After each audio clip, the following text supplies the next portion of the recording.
faire attention. Ma robe est toute tachée. Pardon, excusez-moi. Il n'y a pas de mal.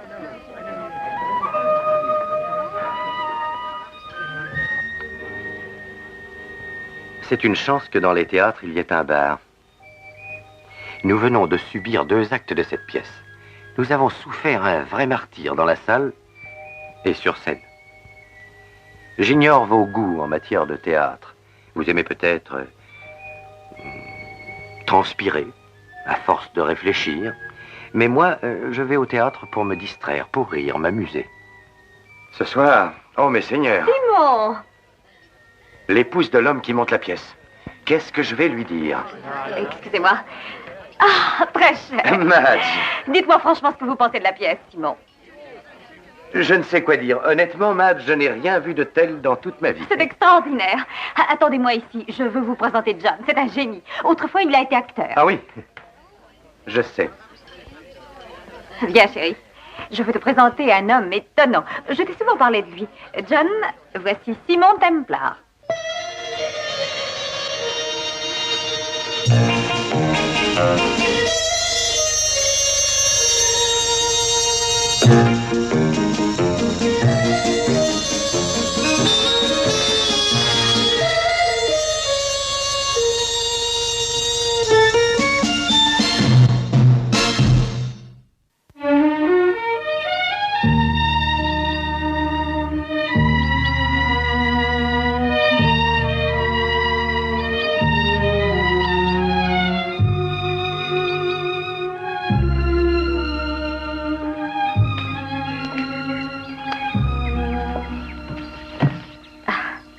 Quel temps splendide. Oui, Chérie, tu boudes? il y a de quoi, voulez.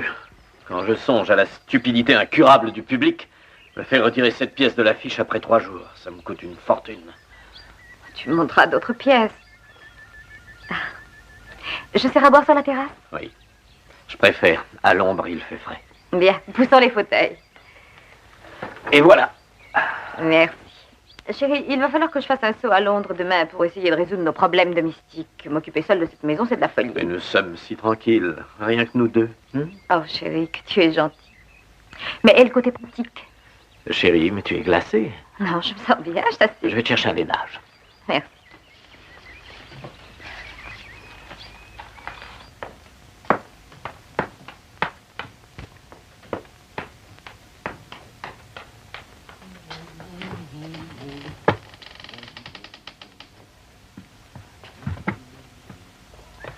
Madge, attrape! Oh!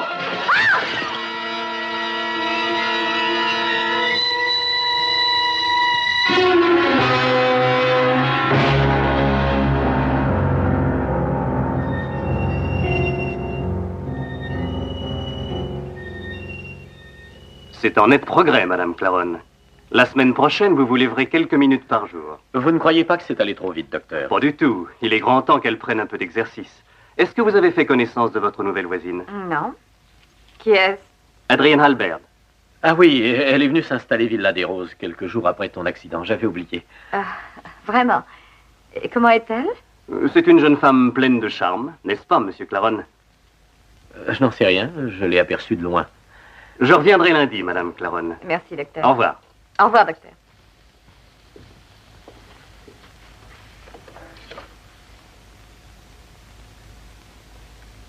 À propos, Monsieur Claron, l'infirmière dont je vous avais parlé est libre. Êtes-vous toujours d'accord? Merci, docteur, mais j'ai engagé une personne qui arrive demain. Ah, j'espère qu'elle fera votre affaire. Mais vous avez les traits tirés. La fatigue, sans doute? La fatigue, docteur? Ou l'air mort? Oh, vous n'avez rien à vous reprocher. C'est un malheureux accident. À qui d'autre m'en prendre? Tout est de ma faute. Matt, j'aurais pu être tué. Mais elle s'en est tirée. Quelques semaines et il n'y paraîtra plus. Elle peut recevoir des visites. Demander à quelques amis de venir la voir. Ça vous fera du bien tous les deux. De toute façon, je repasserai demain. Docteur Sprague, si vous venez trop souvent, elle risque de se croire plus malade qu'elle n'est. Nous pourrions convenir que je vous appelle en cas de besoin. Eh bien, si vous préférez cette solution. Comme vous le disiez tout à l'heure, les progrès sont nets. C'est ce que j'ai dit, mais... Et à la moindre alerte, je vous téléphone immédiatement. Merci pour tout ce que vous avez fait. Nous vous en sommes très reconnaissants. Je vous en prie. Mais n'hésitez pas à m'appeler en cas d'urgence. Bien sûr, docteur. Au revoir. Au revoir.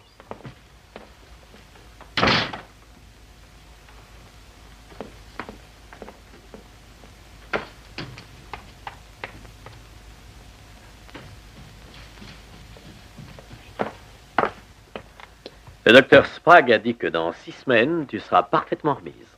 Mais je me sens mieux déjà. Je ne souffre presque plus. Je me sens terriblement responsable.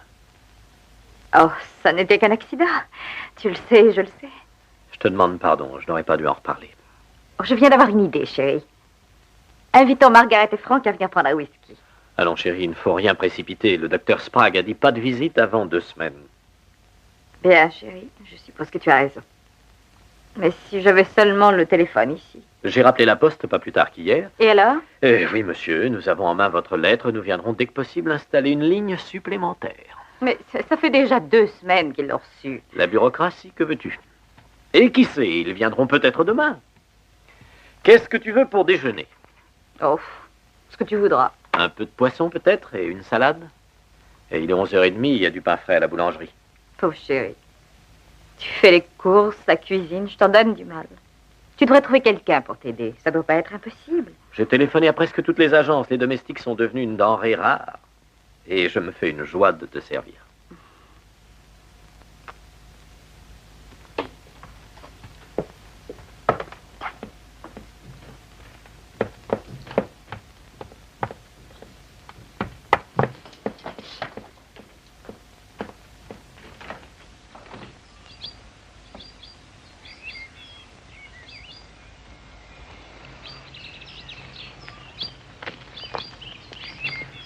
Bonjour. Bonjour, Adrienne. Très jolie. Comment va Madame Claron? Comment? Oh, pas très bien, hélas. John, laissez-moi vous aider, voulez-vous? J'ai tellement de loisirs.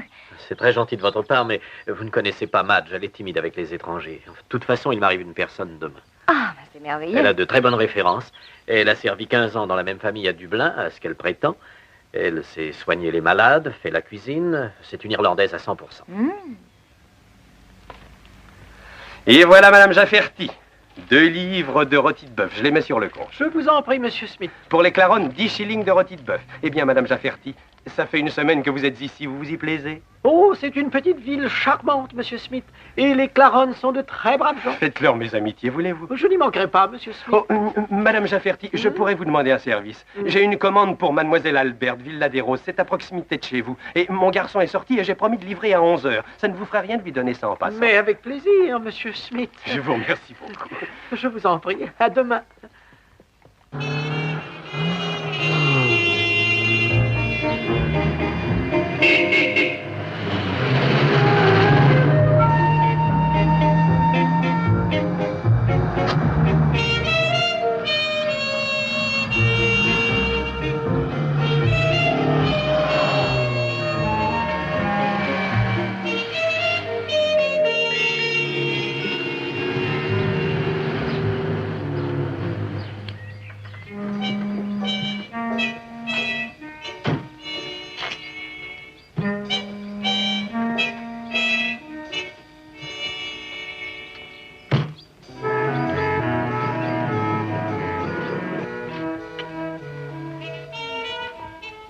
Voilà, monsieur.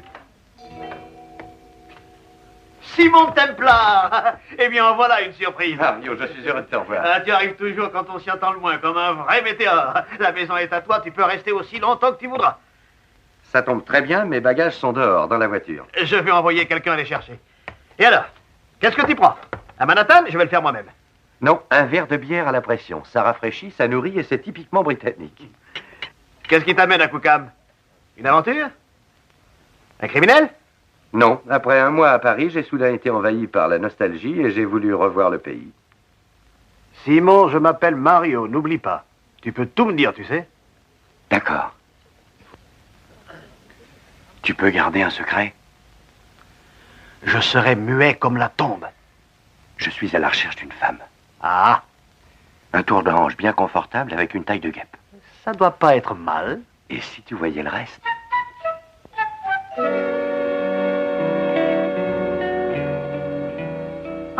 Ah, le voilà. Ah non, c'est mon rôti de bœuf. Ah, c'est ce paquet-là. Merci beaucoup, Madame Jafferty. Ça ne vous a pas trop dérangé? Non, pas du tout. Un petit crochet avec un temps pareil. À vos œufs. Ah. Et Madame Claron? Elle va aussi bien que possible, compte tenu des circonstances. J'aimerais lui rendre visite. C'est impossible, hélas. Le docteur Sprague est formel, pas de visite. Vous voulez lui dire que j'ai demandé de ses nouvelles? Volontiers, mademoiselle, un de ces jours. Au revoir, Madame Jafferty. Au revoir.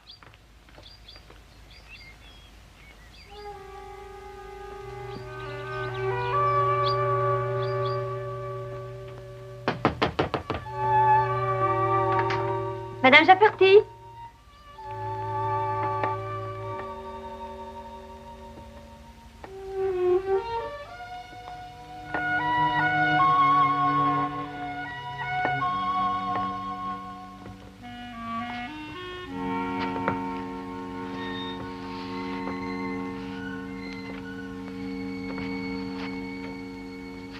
Madame Jafferty!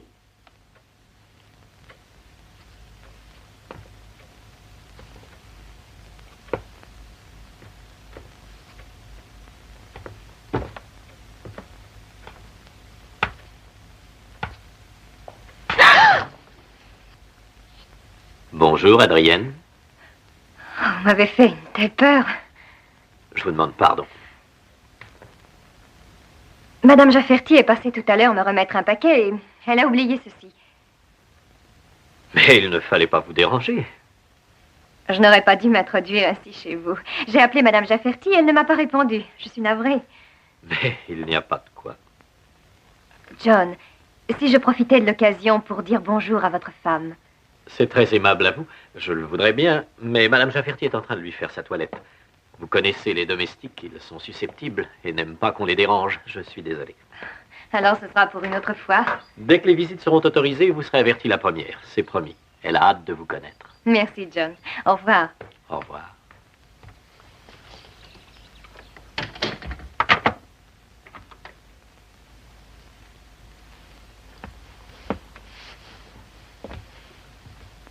Qui était?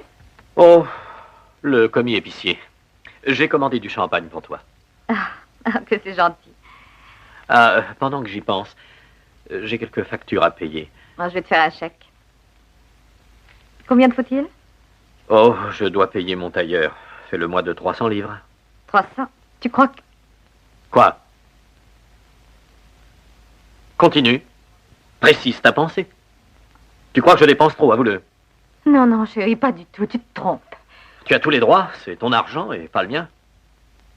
Oh, John, tu es cruel. Non, non, c'est la vérité qui est cruelle.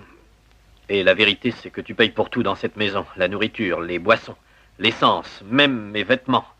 Je t'assure qu'à la longue, j'en ai assez. Les hommes n'aiment pas en général vivre au crochet d'une femme. C'est là l'opinion que tu as de moi? Je croyais que nous étions mariés.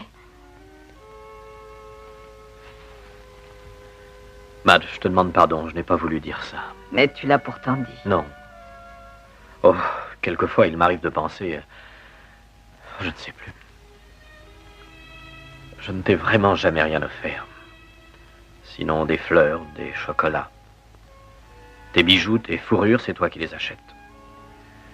Tu as toujours tout payé, même ton alliance. Oh, John. Pourquoi est-ce que cela prend tant d'importance à tes yeux? Pourquoi n'essaies-tu pas de te dire que cet argent n'est pas seulement le mien, qu'il est aussi le tien? Et cette maison n'est pas la mienne, elle est la nôtre. Oui, bien sûr, je le sais. Oublions ça, je te demande pardon. Je veux bien. John, je voudrais que tu me dises... Quoi? Est-ce que tu es heureux? Je veux dire avec moi. Oh, voilà une question, chérie. L'es-tu?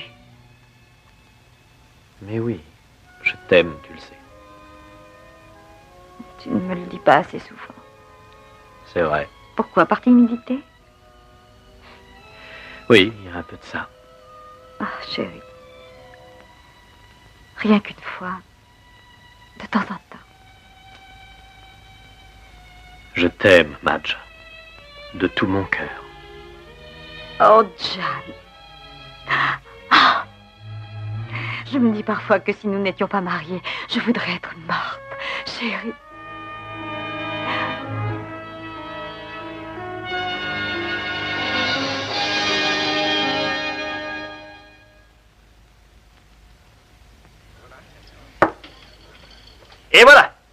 Un véritable Manhattan. Merci, Mario.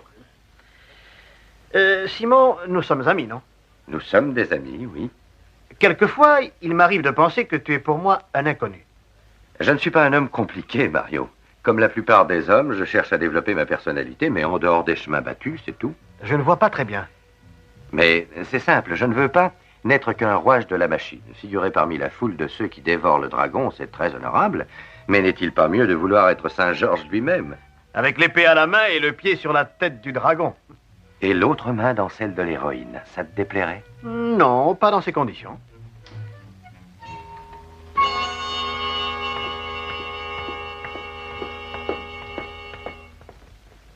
À part la confection de ce scénario, qu'est-ce que tu fais à Cookham? Et pas de mensonge cette fois.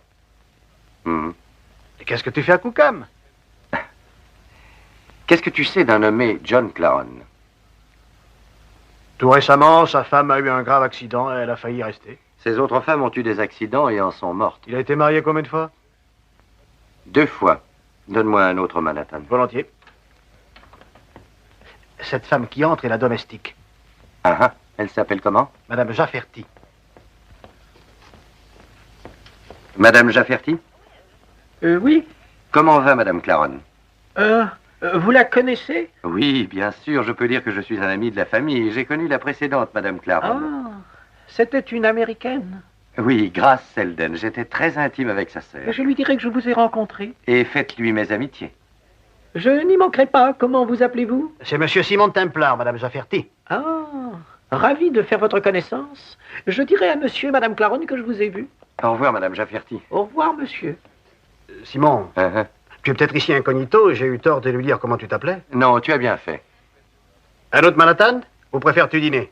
Monsieur Templar dîne avec moi ce soir. Vraiment? Vous n'êtes pas libre? Si. Je suis libre si Mario veut bien m'excuser. Tu es acquitté avec les félicitations du jury. Je prépare la table. Ce ne sera pas nécessaire, Mario. Nous dînerons chez moi. Apportez-nous 2 Manhattan, sur mon compte. Qu'est-ce que tu attends, Mario?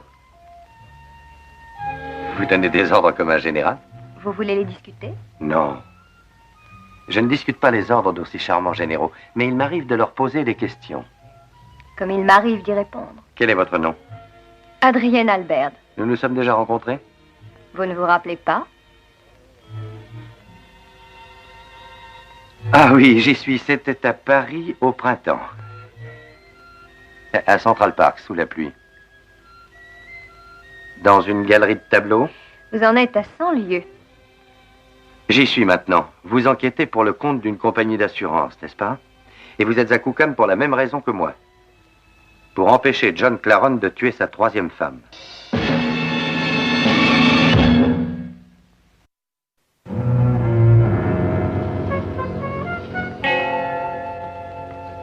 Adrienne, voilà une soirée réussie, à part une chose. Laquelle? Vous. Quelque chose me gêne en vous. Et quoi donc? Oui, je dois avouer que vous êtes très jolie, gaie, spirituelle, votre cuisine est parfaite. Mais vous êtes enquêteur d'assurance. Les compagnies d'assurance ont découvert il y a longtemps que les enquêteurs les plus efficaces sont ceux qui n'ont pas l'air d'enquêteurs. C'est juste. Si nous collationnions nos renseignements sur Claron. D'accord, si vous voulez. Il a fait ses études dans une grande école. Sa conduite était, paraît-il, très bonne. Il est devenu comédien. Il s'est marié et est parti vivre en Australie. Où la première, Madame John Claron, est tombée par la fenêtre d'un 10e étage. Claron a touché 50 000 livres sterling d'assurance et il est reparti pour l'Europe. Là, il s'est de nouveau occupé de théâtre, a monté plusieurs pièces à Londres. Toutes ont été des fours. Il était pratiquement ruiné quand il a épousé une Américaine, une riche héritière, Grace Selden. Oui, je l'ai connue. Comment était-elle? Comme la plupart des autres, très égoïste, pleine de vie, enfant gâté. Mais charmante. Et ensuite, ils sont partis pour New York, où 6 mois plus tard, Grace mourait électrocutée. Elle n'avait pas d'assurance sur la vie. Mais Claron hérita d'250 000 $. Excellente opération. Vous l'avez dit. Et il est revenu en Angleterre. Où il a recommencé à s'occuper de théâtre. De nouvelles pièces, de nouveaux fours. Oui, j'ai vu la dernière. 2 jours après avoir épousé Madge, John l'assurait sur la vie pour 50 000 livres. Il y a quelques semaines, elle a failli être tuée. C'est pourquoi je suis à Cookham. Adrienne. Quelque chose ne colle pas avec ce que nous savons de lui jusqu'à maintenant. Quoi? John Claron a toujours agi seul. Vous ne croyez pas que c'est plutôt imprudent de sa part de mêler à l'opération Madame Jafferty? Tu ne vas pas te coucher? Non, pas tout de suite. Je veux revoir encore la nouvelle pièce. Gilbert a du talent, certes, mais son dernier acte est mauvais. Il va l'arranger. J'espère. Cette pièce sera le succès de l'année et tu deviendras le plus fameux producteur d'Angleterre. C'est ce que je croyais à propos de la dernière. Cette fois, ce sera différent. Tu en es sûr? Oui, je le sens. Désires-tu quelque chose? Non, merci. Bonne nuit.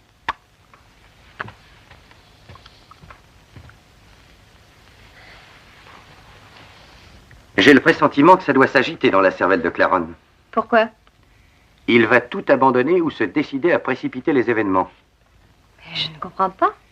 C'est une réaction normale chez les joueurs de son espèce, car dans le fond, Claron est un joueur. Il est à présent poussé dans ses derniers tranchements. D'un jour à l'autre, il va être forcé d'abattre son jeu. Pourquoi voudriez-vous qu'il se presse? J'ai dit à Madame Jafferty que j'avais été très intime avec la sœur de Grace Seldon. Et alors, je ne vois pas ce que... Grace Seldon n'a jamais eu de sœur.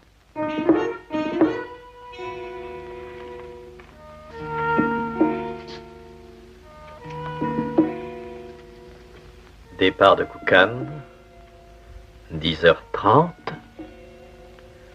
Arrivée à Maidenhead, 10h43.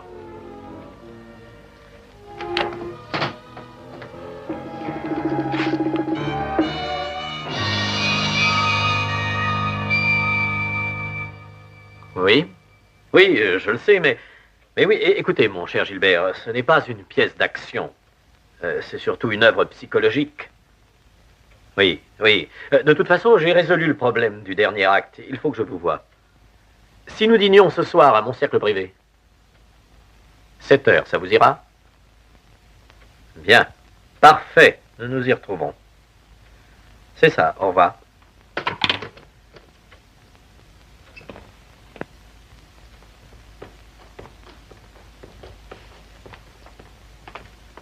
J'ai appelé Gilbert, nous avons rendez-vous. Je crois l'avoir convaincu. Je te l'avais dit. Et tu prends le train à quelle heure? Celui de 3 heures, si tu le veux bien. Bien sûr. J'ai rendez-vous au cercle à 7 heures. Je reviendrai par le 8h55. Ah, je vais te préparer ton plateau avant de partir. Qu'est-ce que tu veux manger? Oh, ce qui sera le plus facile. Eh bien, qu'est-ce que tu dirais d'un haricot de mouton? Tu n'auras pas le temps de le faire cuire. Oh, je pense que si. Il n'est que 10 heures. Je fais un saut chez le boucher. John, ne te donne pas tout ce mal. Ah, allons, je t'en prie, ma chérie.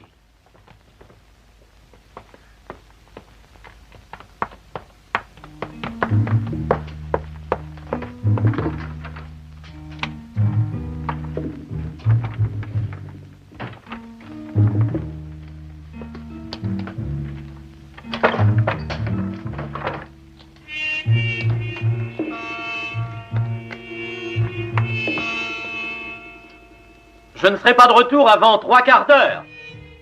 Prends ton temps, chérie.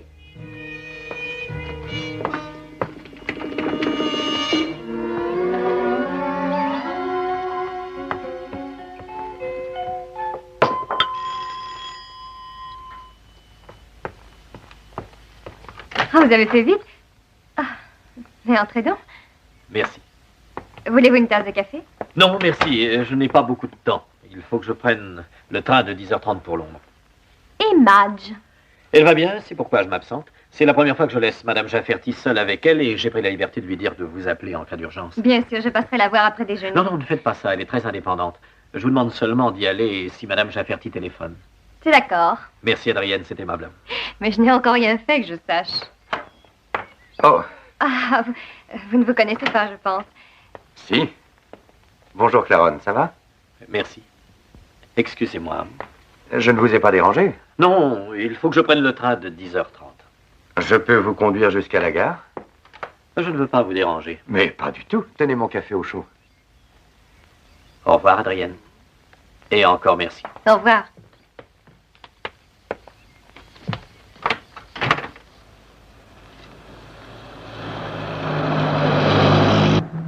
Comment va Madge?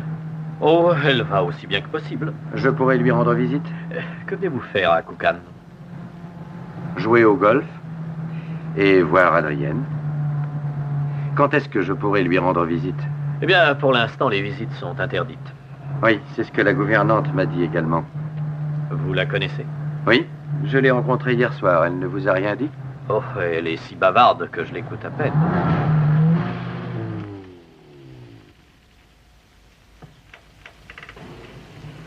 Et merci encore, monsieur Templar. Je vous en prie. Vous restez à Londres jusqu'à demain?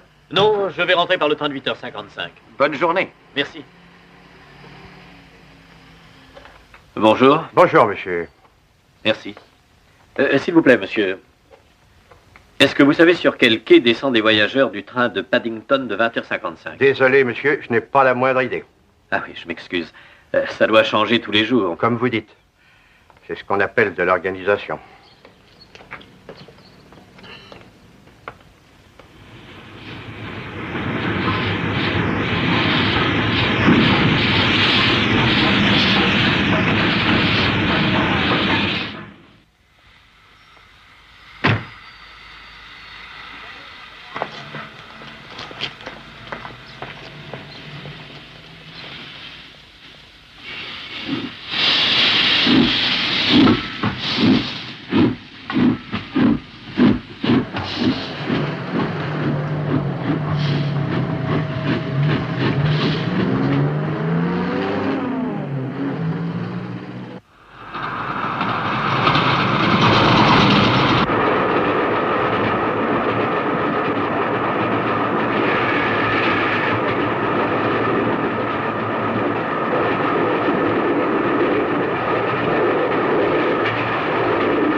Et voilà, Madame Jafferty, une bonne livre de collet de mouton. Vous en aurez assez pour 3 personnes. Oh, c'est seulement pour moi et Madame Claron. Monsieur Claron est à Londres. Au revoir, Monsieur Smith. Au revoir, Madame Jafferty.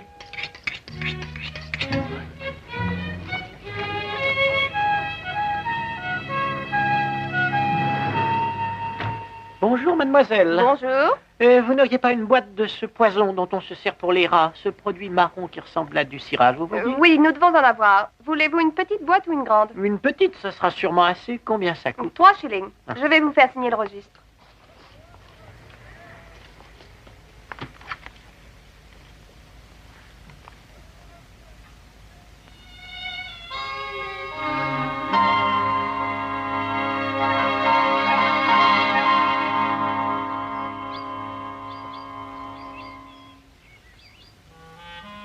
C'est curieux. Quoi? Madame Jafferty vient de rentrer. Et je ne l'avais pas vue sortir. Elle est probablement sortie pendant que vous conduisiez John à la gare. C'est possible, mais il y a quelque chose de plus curieux. Quoi? C'est que bavarde comme elle est, elle n'est pas dit à John Claron que j'avais intimement connu la sœur de Grace Seldon. Oh, les gens ont parfois de drôles d'idées. Surtout les femmes.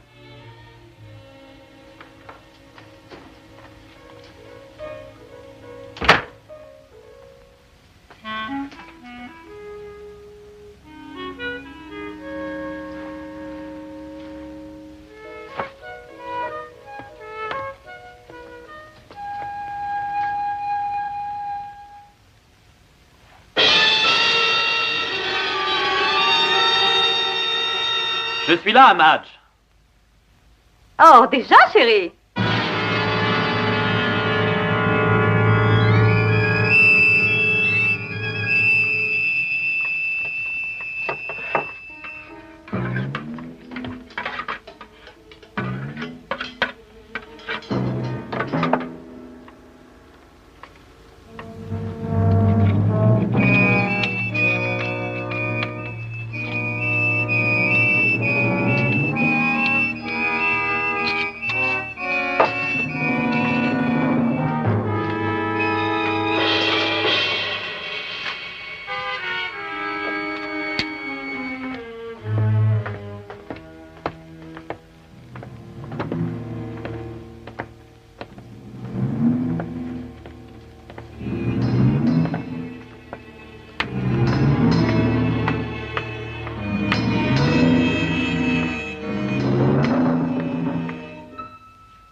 Et voilà. Tu m'as vraiment fait un haricot de mouton. Mais oui, ma chérie, tu l'allumeras à 7h moins le quart et un quart d'heure après, ce sera à point. Tu as tout ce qu'il te faut, les journaux, la télévision. As-tu assez de cigarettes? Et une boîte pleine. Désires-tu quelque chose? Que tu reviennes vite. Au revoir, Madge. Passe une bonne journée. J'espère. Au revoir, chérie. Au revoir.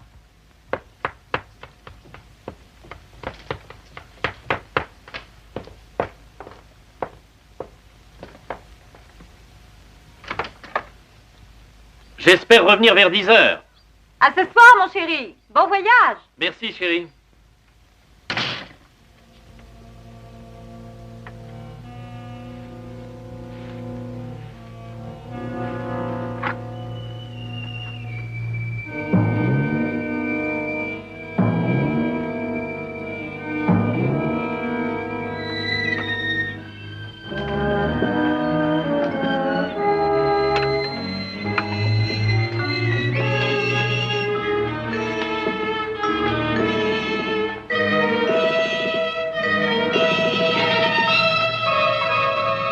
Le train de 3 heures n'est pas parti. Vous avez encore 2 minutes. Oh, excusez-moi, monsieur, je suis si pressé. C'est ma sœur qui est très malade. Elle est âgée et elle n'a que moi pour la soigner. Ah, je suis désolé. C'est sur ce qu'elle a, je crois. Oui, oui, madame, oui. Mais-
Mais, monsieur Claron, je vous le répète, je déteste ce genre de pièces dites psychologiques où il n'y a aucune action. Pourquoi refusez-vous de l'admettre? Je n'ai rien contre en principe, mais votre pièce n'est pas une pièce d'action. Vous avez l'heure exacte? 7h moins le quart. Continuons, Gilbert. Où en étions-nous?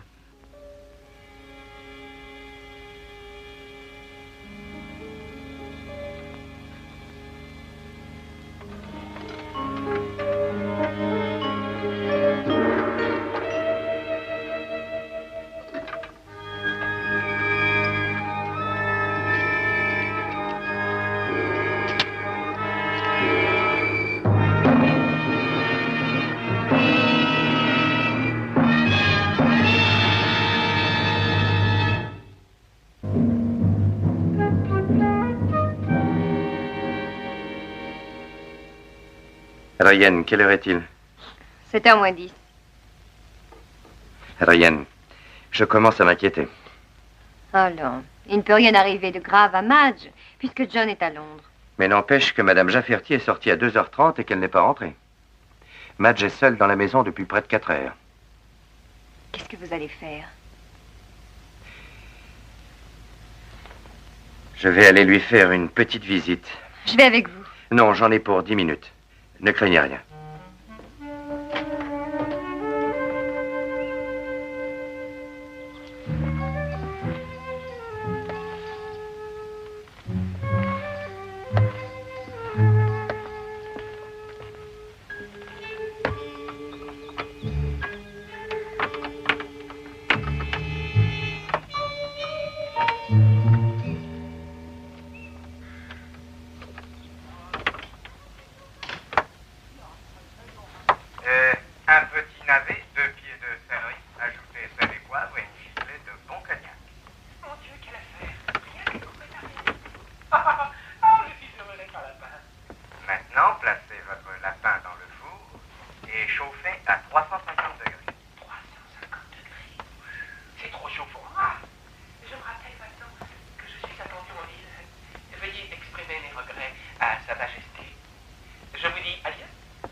mâcher, Votre Majesté.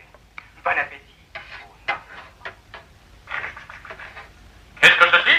Vous vous payez ma tête? Je vais tous vous faire pendre. Vous allez voir ça.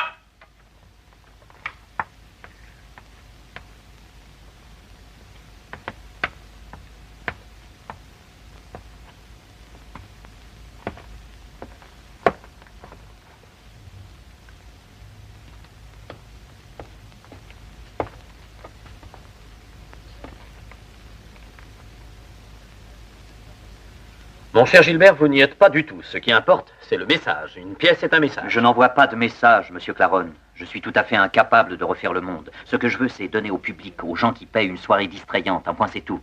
Si vous adoptiez cette solution, peut-être monteriez-vous de temps en temps un succès au lieu d'une suite de fours lamentables. Mais si c'est ce que vous pensez... Ce que je pense, monsieur Claron, c'est que vous êtes un être sans talent, ce qu'on appelle dans le métier un pauvre raté.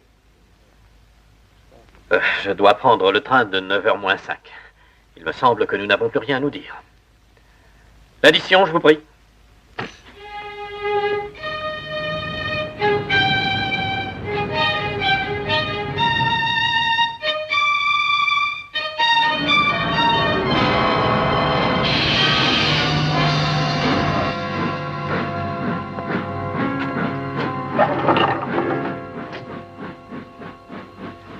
Mais c'est le docteur Sprague. En voilà une surprise. Bonjour, monsieur Claron.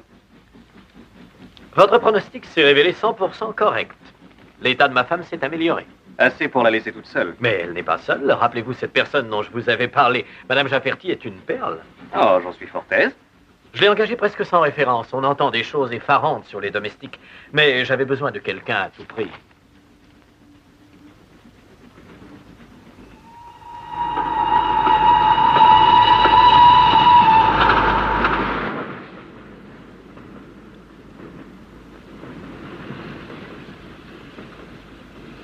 Docteur Sprague, puis-je vous demander un service?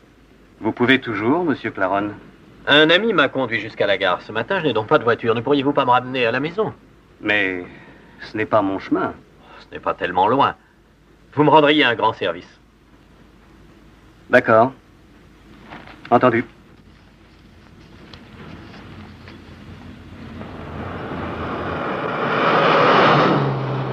Il a pris ensuite une attitude insultante. Les auteurs ont une mentalité qui nous échappe. Appelons ça, si vous voulez, de l'égocentrisme. Il n'y a que au monde, le reste ne compte pas. Ah, nous sommes arrivés. Je vous remercie, docteur.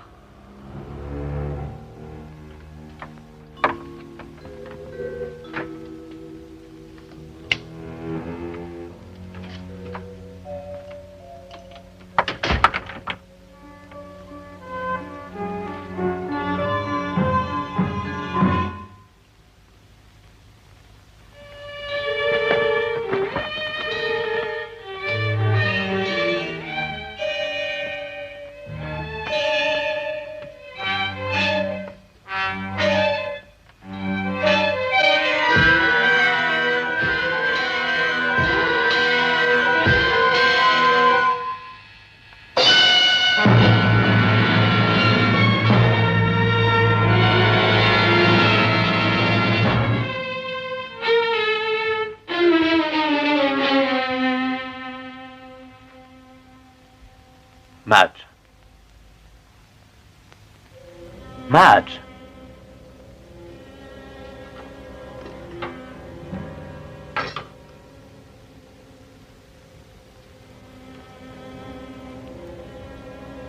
Madge.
voulez-vous aller, Claronne? Vous repartez pour l'Australie? Ou pour New York, dans l'appartement de Park Avenue?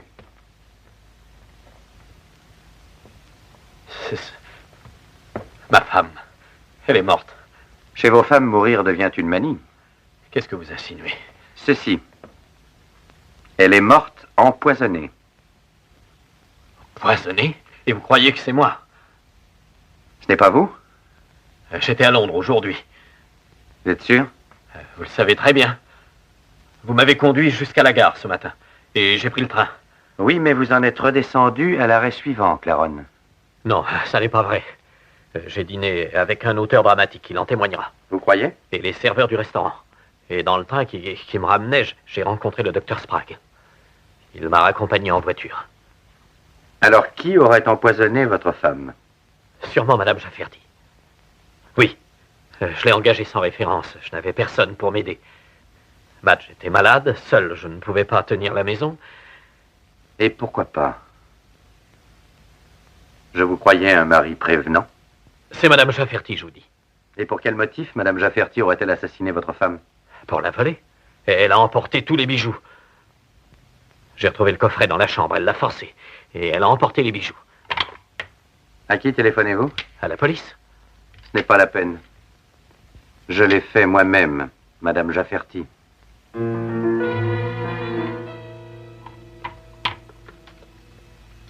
Comment m'avez-vous appelé?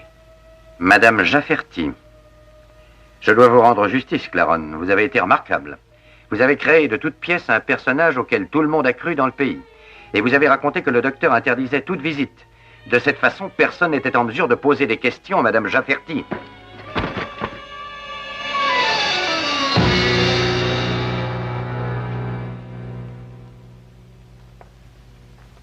Templar. On peut peut-être s'entendre. Ah oui? Oui. Elle avait une assurance sur la vie de 50 000 livres. Je la toucherai dans 1 mois. Je pourrais vous en donner la moitié. Ça ne fait que 25 000 livres. Ça va. Je vous en donnerai 30. Et je vous laisse tous les bijoux. Ça n'est pas l'argent que je veux, ni les bijoux. Ce que je veux, c'est vous voir subir le sort que vous méritez. Si nous parlions de la première Madame Claronne qui est tombée par la fenêtre, vous l'aviez poussée. Oui. Et Grace Seldon de New York. Oui. Et maintenant Madge. Oui, oui. Adrienne. C'est noté? Oui, mot pour mot.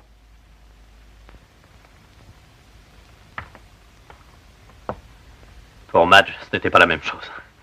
Quoi? J'adorais Madge. Je n'aimais pas les autres, mais elle, je l'aimais. Je te crois, John. Jamais je n'ai douté.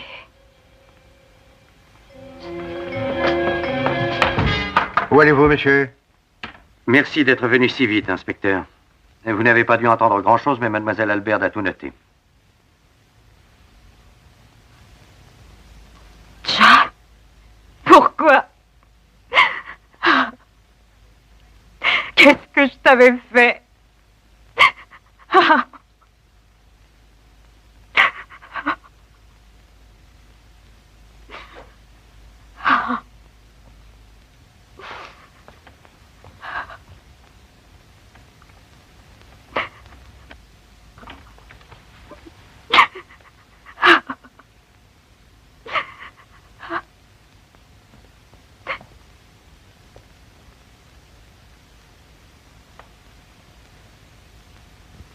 Madge.